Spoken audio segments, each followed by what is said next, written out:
Welcome back. Hi.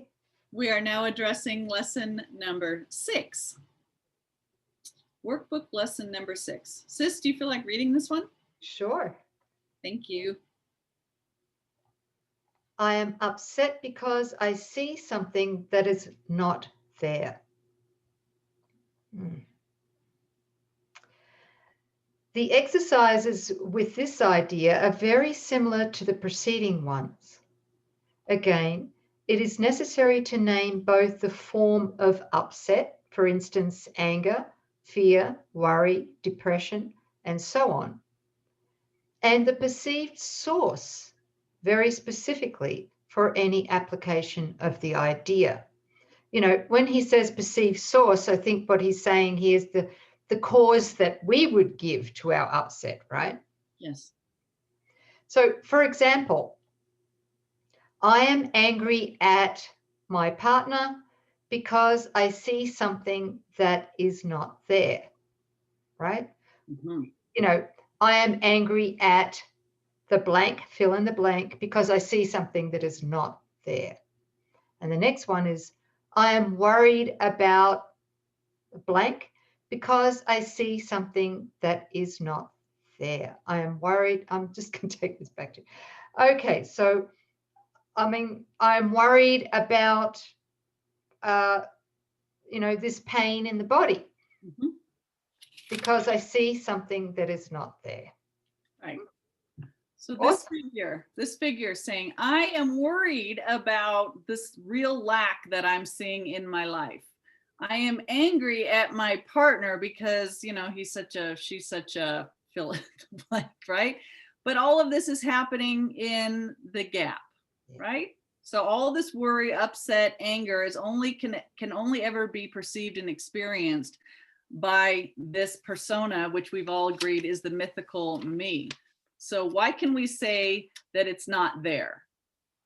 It's happening in the gap. Where's the gap? Right? It's only in a dreaming split mind. It's only the projection of an insane sleeping mind. It's not going on in the mind of God. This is why we can say, I am angry at whatever in the gap because I see something that is not there. Is God seeing it? Does the mind of God know it? No, the only place that it seems to be taking place is in this gap that we thought we elbow room carved out in the midst of God, where two sleeping minds are having a joint hallucination. And none of this is actually taking place. That's the justification, you guys. This is the understanding to go, how can I say I'm worried about something going on here because I see something that is not there? How can you say it's not there? Because the only place that it seems to be going on is an illusory figment of our imagination. Okay, that's helpful. Thank you, very helpful. So today's idea is useful for application to anything that seems to upset you and can profitably be used throughout the day for that purpose. However, the 3 or 4 practice periods which are required should be preceded by a minute or so of mind searching as before, and the application of the idea to each upsetting thought uncovered in the search.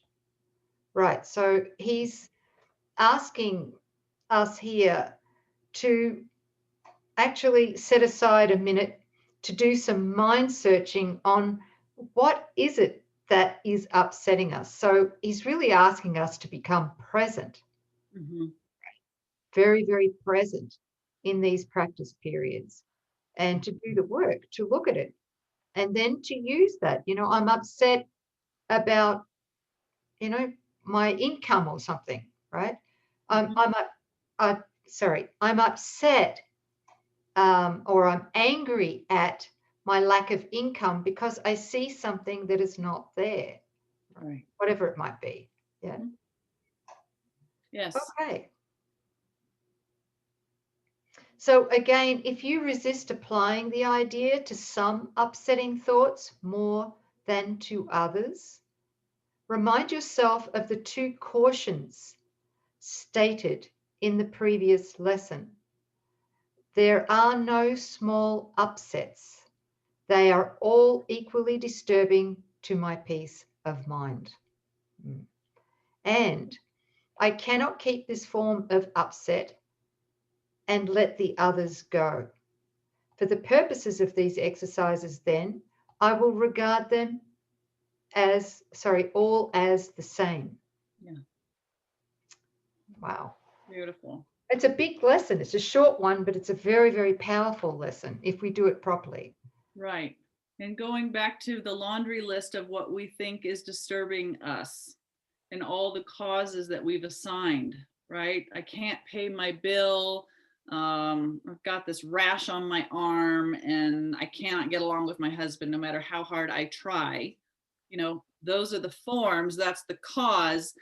But again, this is all smoke and mirrors. What the ego doesn't want you to see, it's the feeling state that the mind goes through upon looking at these and observing and thinking that they're real. The upset with the husband, the fear about the rash on a body, the anxiety over, I don't know how I'm going to pay my bills, the depression of the arguing with your loved one, spouse. Those are what the ego wants, because a mind that is depressed and anxious and worried cannot come to a place of stillness and presence where the mind of God can be heard. So it's a complete turning of the thought system. Before we think this is who I am, this is a real cause outside of myself, and the problem's out there. Now we're turning it around and recognizing, okay, this out there is the result of my thought. And the real reason that I'm upset is because I'm seeing something that isn't there. And I'm seeing it there because this is the way that I maintain this fellow, this one, who's striving with the partner, who's worried about its body, who can't make the bills. That's what it's all for.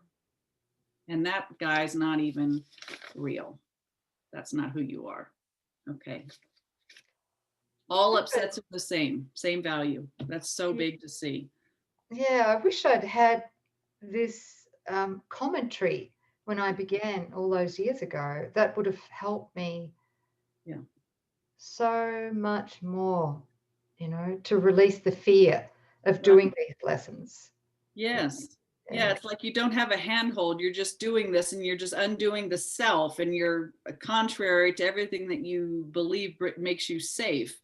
And with this framework, we can see why we want to undo these, and that what we're undoing isn't really us. And what we're coming to is the recognition of what we are in truth. Wow, this is great. Yeah, I hope you're all encouraged. We're only on lesson 6, and so much has been, I'm amazed at what's been covered in 6 lessons. Yeah. Thanks, everybody. Is there anything you want to add, sis? No, thank you very much. Yeah. Okay. I am upset because I see something that is not there. Beautiful. Beautiful. And we'll see you next time for lesson 7. Looking forward to it. Thank you.